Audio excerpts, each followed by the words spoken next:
Good evening friends. Mind is mental health tips.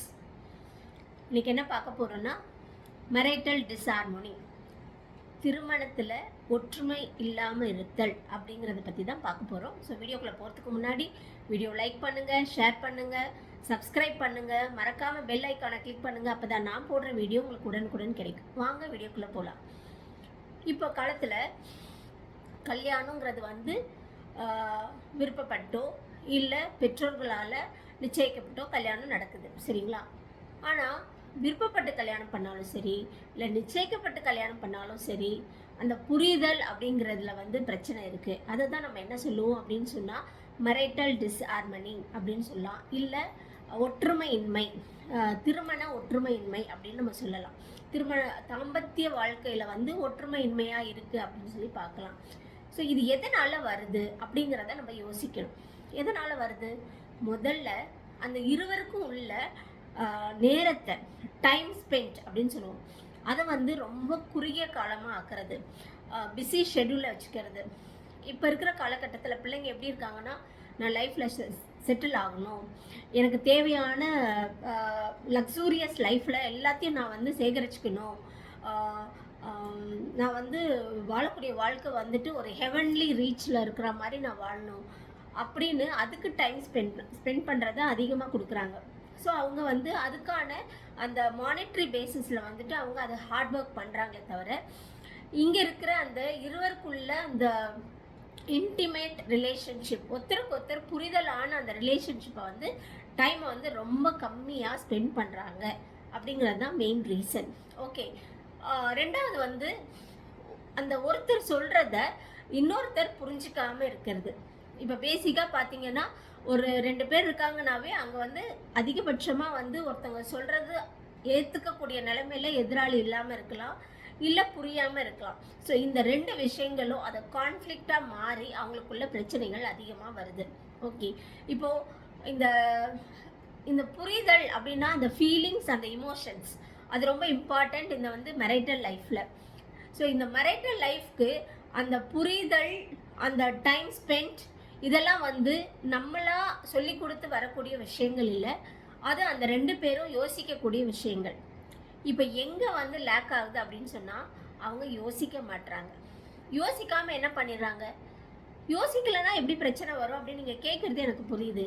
நான் யோசிக்க மாட்டேங்கிறாங்கன்னு சொல்கிற விஷயம் என்ன அப்படின்னு சொன்னால், அவங்க 2 பேருக்குள்ள எங்கே பிரச்சனை நடக்குதுங்கிறத அவங்க யோசிக்க மாட்டுறாங்க, அதுக்கான நேரத்தை ஒதுக்க மாட்டுறாங்க.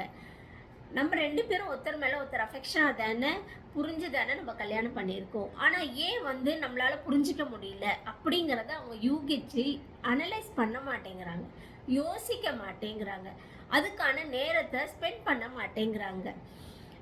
அந்த நேரத்தை ஒதுக்கிட்டு அவங்க 2 பேரும் ஒருத்தர் என்ன பிரச்சனை இருக்குது அப்படின்னு சொல்லி ஆலோசனை பண்ணினாங்கன்னா, அங்கே ஒரு டிஸ்ஹார்மோனி வரத்துக்கு, பிரச்சனை வரத்துக்கோ இல்லை ஒற்றுமையின்மை வரத்துக்கோ அவங்களுக்கு அங்கே ஒரு வழி இல்லாமையே இருக்கும், அதுக்கான ரீசன் இல்லாமையும் இருக்கலாம். காஸ் ஃபைண்ட் அவுட் பண்ணிட்டாங்க அப்படின்னு சொன்னால் அது அந்த பிரச்சனை இல்லாமையே சால்வ் ஆகிடும்.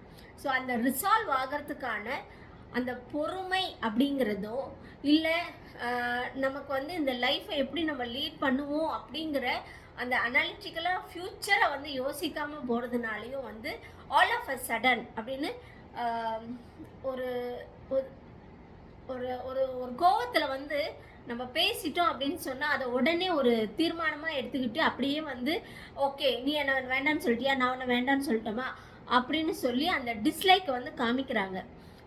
இன்னொரு பெரிய விஷயம் என்னென்னா, அந்த டிஸ்லைக்ஸை காமிச்சாலும் அவங்களுக்குள்ள அந்த நினைவுகள் இருந்தாலும் அதை அவங்க வெளிக்காட்ட அந்த ஈகோ அவங்கள தடுக்குது. ஸோ இந்த டைம் ஸ்பெண்ட்டு, இந்த ரிலேஷன்ஷிப்புக்குள்ளே உள்ள அந்த expressive of emotions and feelings, அந்த ஈகோ, இது எல்லாமே தான் அந்த மெரைட்டல் டிஸ்ஹார்மோனிக்கு மெயின் ரீசனாக இருக்குது, சரிங்களா? இப்போ இந்த மெரைட்டல் டிஸ்ஹார்மோனி இவங்களால மட்டும் வருதா அப்படின்னு பார்த்தா, எல்லாராலையும் வருது. பெற்றோர்களால் வருது. அந்த பெற்றோர்கள் தேவையில்லாமல் என்ன இப்படி போகிற, அப்படி வர, இது பண்ணுற, அது பண்ணுற அப்படின்னு ஒருத்தருக்கு ஒருத்தர் கேட்டுட்டு அந்த கான்ஃப்ளிக்ட் அதிகப்படுத்துறதுனாலையும் வருது. இப்போ பேசிக்காக இந்த பிரச்சனையெல்லாம் சால்வ் பண்ண முடியுமா அப்படின்னு சொன்னால் கண்டிப்பாக சால்வ் பண்ண முடியும். ஏன்னா இது வந்து டிஸ்ஹார்மனி அப்படிங்கிறது அந்த ஸ்டார்டிங் பாயிண்ட்லேயே வந்து நம்ம அதை அனலிட்டிக்கலாக திங்க் பண்ணி அந்த ப்ராசஸ்க்குள்ளே அவங்கள வந்து யோசிக்க வச்சோம்னா கண்டிப்பாக இதுக்கு ஒரு பெரிய சொல்யூஷன் இருக்குது.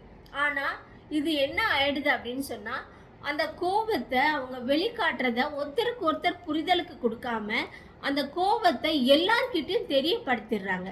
ஸோ அந்த தெரியப்படுத்தும் போது அந்த ஈகோவை வந்து வளர்த்து விடுறதுனால அந்த ஈகோ வந்து இன்னும் எக்ஸென்ட்ரிக்காக அந்த வந்து அதை வந்து எப்படி பண்ணுறாங்கன்னா எம்ப்ராசிங்காக ஆகிடுது.